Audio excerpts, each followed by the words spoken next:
امیر مقیمی، ورزشکار، بازیگر، با معرفت، لوتی، پهلوان.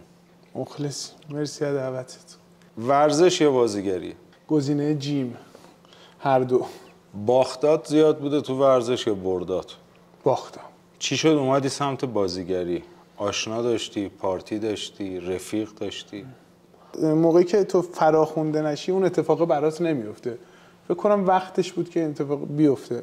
تا اینکه یه شب خیلی اتفاقی توی یه مهمونی دستیار آقای کارت منو دیدن و زندگی قبل از یاغی، زندگی بعد از یاغی. خود من زندگی من الان اگه بخوام تقسیم بر دو کنم میشه زندگی قبل یاغی و زندگی بعد از یاغی. یعنی استارت یاغی منو وارد یه ماجراهای دیگه کرد که هر روزش برام جذابه. بین موتور و رفیق کدومش رو انتخاب میکنی؟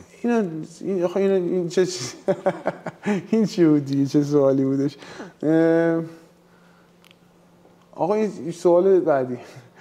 موتور آخه واسه من جایگاهش خیلی عجیب غریب. موتور بچه‌ها میدونن ما اصلا تو خونمون یه جوریه که من موتورامو میارم تو، یعنی اصلا باید موتور بغل گوشم باشه، رد شم یه استارت بزنم چه میدونم دستمالی بکشم.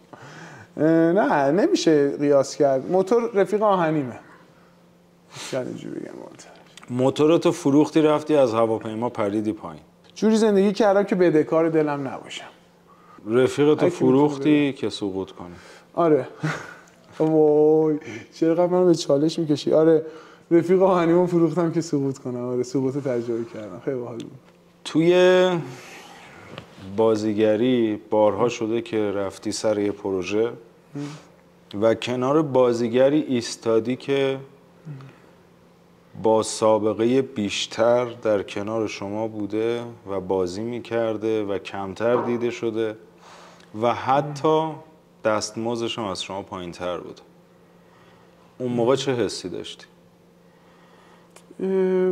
ببین حالا این شاید خیلی حرفه‌ای نباشه اصلا، اونم تو قواره من اصلا.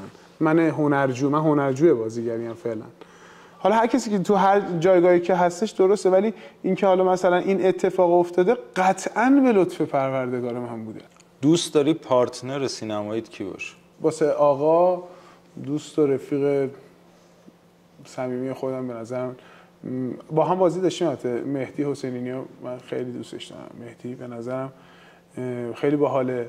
چند وقت پیش یه کاری داشتم با خانم زنگنه، لعیا زنگنه عزیز، که واقعا به نظر من خیلی کار بلده. کیف کردم.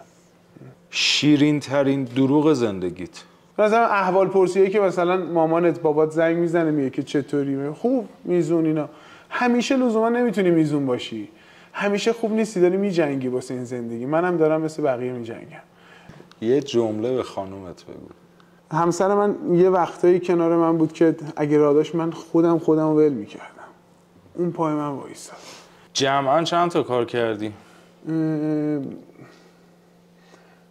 با این کاری که چند روز پیش رفتیم سر کار شد 10 تا. یه روز معمولی تو بگو. یه روز معمولی خب اوکی.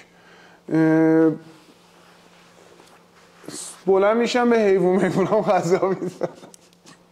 حیوان زیاد دارم. خودتو تعریف کن. من یک آدم عشق، هیجان، خانواده دوست، رفیق باز. چالشی ترین نقشت کدوم بود؟ تقریبا 9 ساعت گریه کردم در یک روز و اینکه برای یک سکانس. یه جمله یادگاری به این دوربین ما نگاه کن، به جانان بگو. جمله که زیاد دارم بهت بگم بابا، ولی قول میدم همیشه پشتت باشم، هیچ وقت دستم روشونات بر ندارم. دوست دارم.